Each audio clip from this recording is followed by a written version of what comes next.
The odds of you becoming successful right now is 95% to 5% in favor of being unsuccessful. Would you like to increase those odds big time? Stay tuned.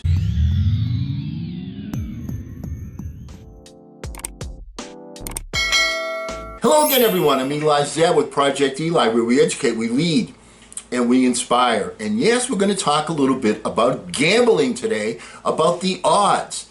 Why are we going to do that? Well, I'm just freshly back from my vacation in Maine, and one of the great things is, of course, seeing all the people that I haven't seen for a while, and going out to dinner and talking and so on and so forth. And went out to dinner with a number of people, and one of whom, a gentleman named David, is an odds maker. That's what he does for a living. He's somewhat of a bookie, a legal bookie, but a bookie nevertheless. And so we're sitting down at the table, a bunch of guys, everybody, knows everything about sports. And we're talking about this, we're talking about that, and he's sort of sitting back and listening to what everyone says. Oh, this team's going to be great because of this, and that team's going to be great there, and I'm picking these guys or those guys, or whatever, man talk.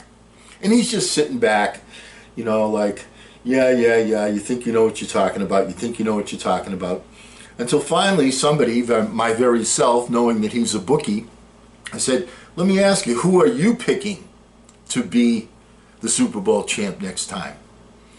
And he stopped and he talked and he gave us, what he thought about it. And I said, how do you determine, what the odds are? How do you determine what the point spread should be? How do you make those types of determinations? And we're talking football because football season's upon us. And he says, back in the day, his dad was a bookie, all right, very successful bookie. And he said, my dad would set the odds, and the number one thing that he would look at was, in a football game, the number of turnovers. Because the more times a team has the ball, the more chances they have to score, the more chances they have to win. And it's as simple as that. So when he's looking at two teams playing against each other, unless, one is like far superior, but if it, closely matched, the number one statistic that they look at are the turnovers. It doesn't matter how great the passer is, doesn't matter how great the runners are, the blockers, the defense, the offense.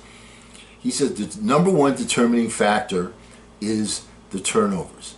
Now, I'm a guy, I love football, but I don't claim to be, an expert on football. However, I like to think of myself as being somewhat knowledgeable on basketball. So we'd been talking football, and I said to him, tell me, I can see where that's the case in football. In basketball, what is the number one thing that you look at? He said, turnovers, the number of times the team turns the ball over.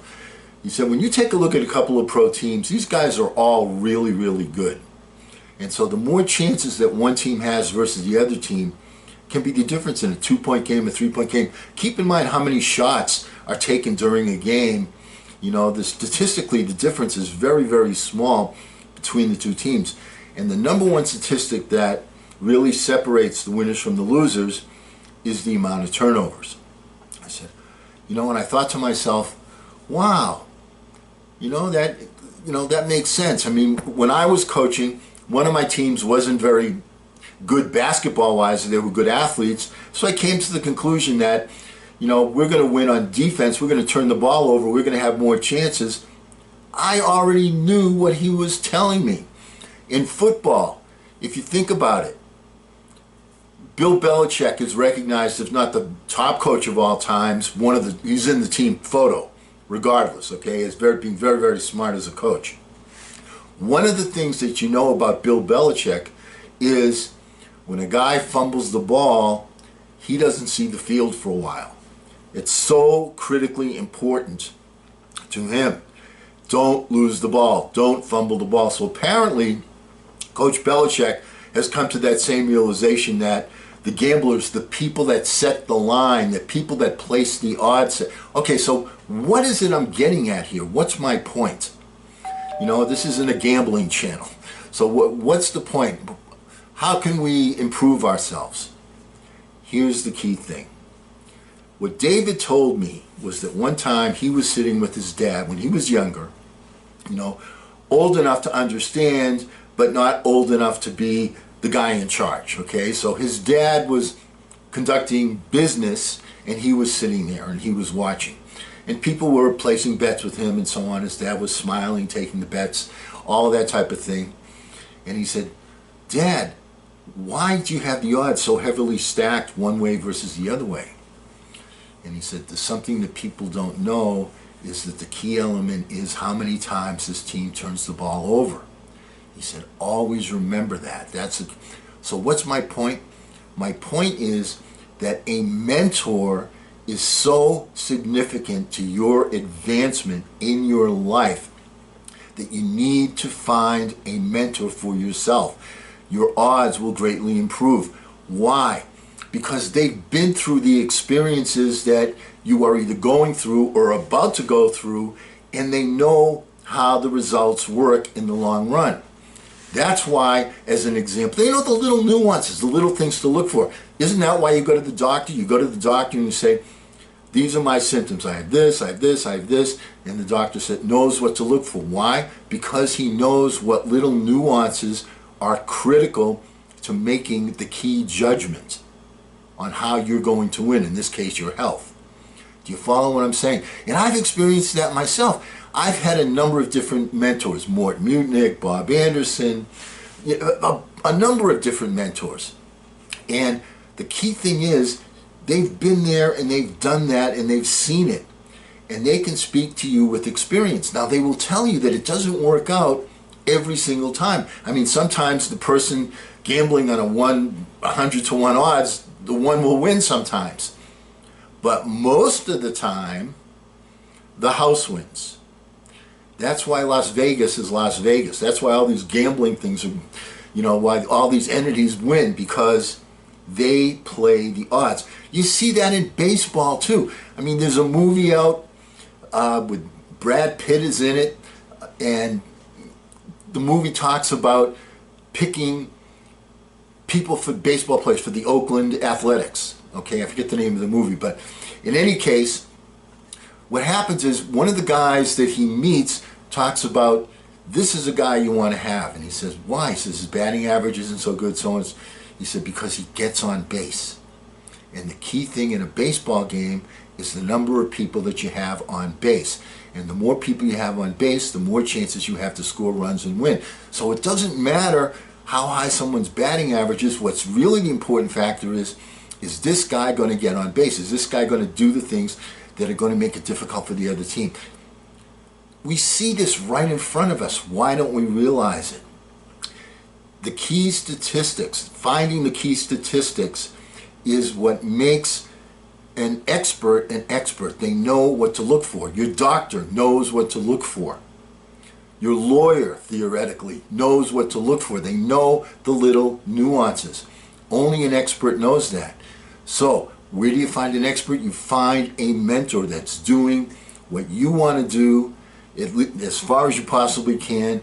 Latch onto that person and be faithful to that person. Understand this, as someone that has mentored many, many people before in personal development, we're looking for people to mentor. We're looking for people that show the potential to be achievers. And we want to discard all the people that, that are singing the song, that are playing the violin, that are distracted. You want the person that's focused, you want the person that's sincere, you want the person that's authentic, that really wants to learn, that has some skills and is showing a willingness to learn. Mentors will latch onto that person. So my point is, don't say to yourself, "Well, how am I going to find a mentor?" It's easy. You just keep going out and you try. You increase the odds. How do you increase the odds? Very simple. It's like going out for a date. You want to have a date on Saturday night? The first girl, Eli, that you ask out? No. Next girl? No. So what do? Stop there? No. You keep asking until you find someone that says, "Yeah, I'll go out with you." So the more at-bats that you have, the more chances you have to get on base, the more chances you have to score runs. And my buddy that I see once a year at camp, I love talking to him because, you know, I'm not a gambler at all, but I'm interested because I'm a sports guy. How do you place the odds? How do you know which team's going to win? They have all these experts on TV that, you know, I think of Charles Barkley. He's wrong so much of the time, and he's an expert. He's looking at the wrong statistics. So what are the right statistics? What do the people in the know really look at? How does the house always win? Because they know where to look at the right statistics. Does that make sense? So, lesson for today: find yourself a mentor and you will increase your odds of success from 1 versus 19 greatly. Trust me, it really works. And remember, when you're out there, don't ration the passion, fashion the passion. I'm Eli's dad.